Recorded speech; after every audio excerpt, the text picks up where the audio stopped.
Kembali lagi di channel saya. Kali ini kita akan membahas seputar soal psikotes penalaran logis. Soal ini biasanya kita dapatkan pada saat tes ingin masuk kerja baik di perusahaan maupun di BUMN, tes CPNS, tes TPA Bappenas, maupun tes masuk di perguruan tinggi.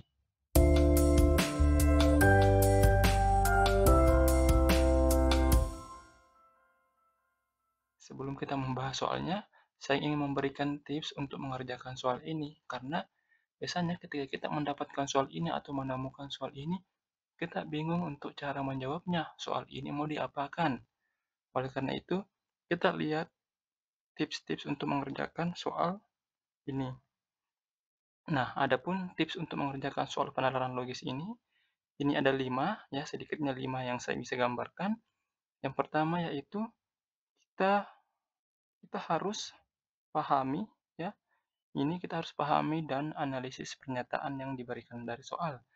Kemudian yang kedua, tentukan kesimpulan logis yang sesuai dengan pernyataan. Jadi, dari soal kita bisa menentukan apa kesimpulannya. Jadi, kita pilih di pilihan yang ada. Kemudian yang ketiga itu hindari opini. Nah, kemudian ini adalah dua yang paling utama. Yang pertama, ketika mendapatkan soal, pahami makna kata semua di soal, ya. Memiliki makna yang sama dengan kata setiap. Jadi, semua itu maknanya sama dengan setiap, yaitu tanpa terkecuali. Jadi ketika ada soal mengatakan semua, maka kita bisa melihat di pilihan yang ada. Ketika ada kata setiap, maka itu maknanya sama. Kemudian ini yang kelima, makna kata beberapa itu sama dengan kata ada, sementara, dan sebagian. Jadi maknanya itu sama, ya, tidak ada bedanya. Ya, selanjutnya kita masuk ke soal yang pertama. Di soal yang pertama ini kita bisa lihat pernyataan pertama mengatakan bahwa semua penipu pandai bicara, ya. Kemudian yang kedua, Tuan M tidak ramah tetapi pandai bicara. Nah, dari soal ini kita bisa melihat kata kuncinya yaitu pandai bicara dan ramah. Jadi ada dua syarat orang disebut sebagai penipu, yaitu pandai bicara dan ramah. Dari pernyataan kedua ini, Tuan M tidak ramah tetapi pandai bicara. Artinya Tuan M ini hanya memenuhi satu syarat disebut sebagai penipu. Maka kita bisa mengatakan bahwa kesimpulannya Tuan M ini adalah bukan seorang penipu. Jadi dari pilihan yang ada, pilihan A, B, C kita bisa coret karena mengatakan Tuan M adalah seorang penipu. Padahal bukan. Kita fokus ke D dan E. Di situ mengatakan bahwa Tuan M tidak ramah tetapi pandai bicara, artinya bahwa Tuan M ini bukan seorang penipu meskipun pandai bicara. Maka pilihannya yang benar adalah D.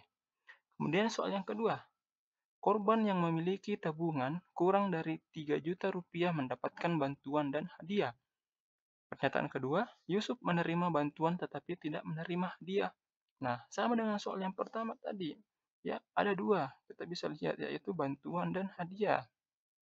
Jadi, syaratnya orang menerima bantuan dan hadiah itu ketika tabungannya kurang dari 3 juta rupiah.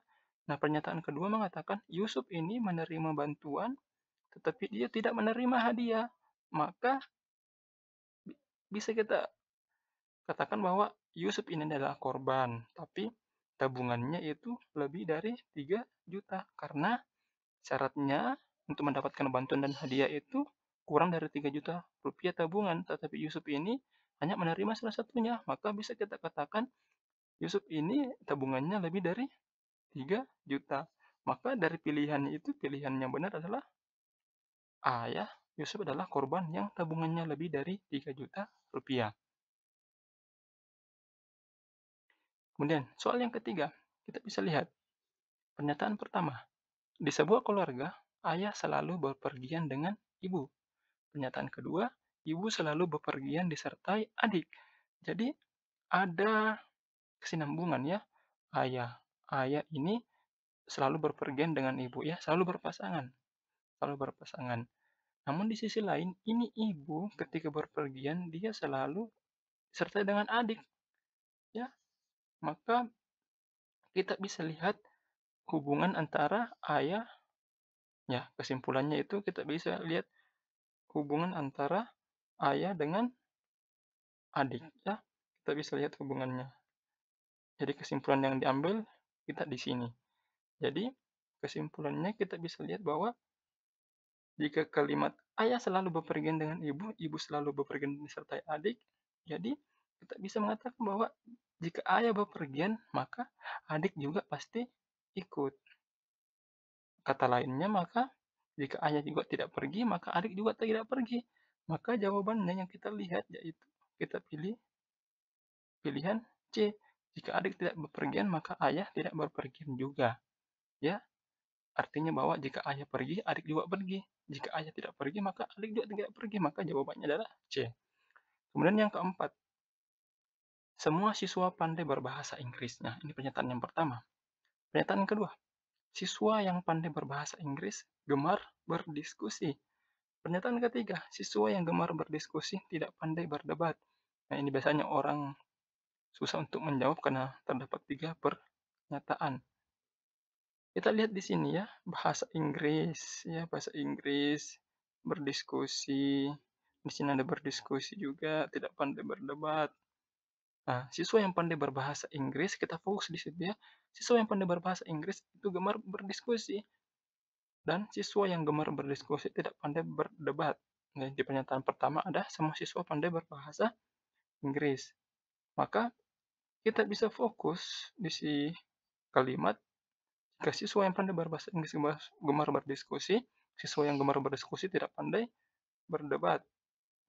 Ya, artinya bahwa pilihan yang benarnya itu kita bisa pilih A. Ya, kenapa kita pilih A? Karena kita bisa mengatakan bahwa siswa yang pandai berbahasa Inggris ini gemar berdiskusi, tetapi siswa yang gemar berdiskusi tidak pandai berdebat. Maka kita bisa mengatakan bahwa ada ada siswa atau ada sebagian siswa tidak pandai berdebat, tetapi pandai berbahasa Inggris karena di sini mengatakan semua siswa pandai berbahasa Inggris, tapi tidak semuanya itu pandai berdebat.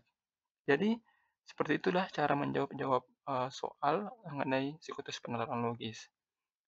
Jadi jika ada pertanyaan-pertanyaan atau tanggapan-tanggapan terkait bagaimana menjawab soal-soal psikotes penalaran, silakan memberikan komentarnya di kolom komentar video ini. Terima kasih, sampai jumpa di soal berikutnya.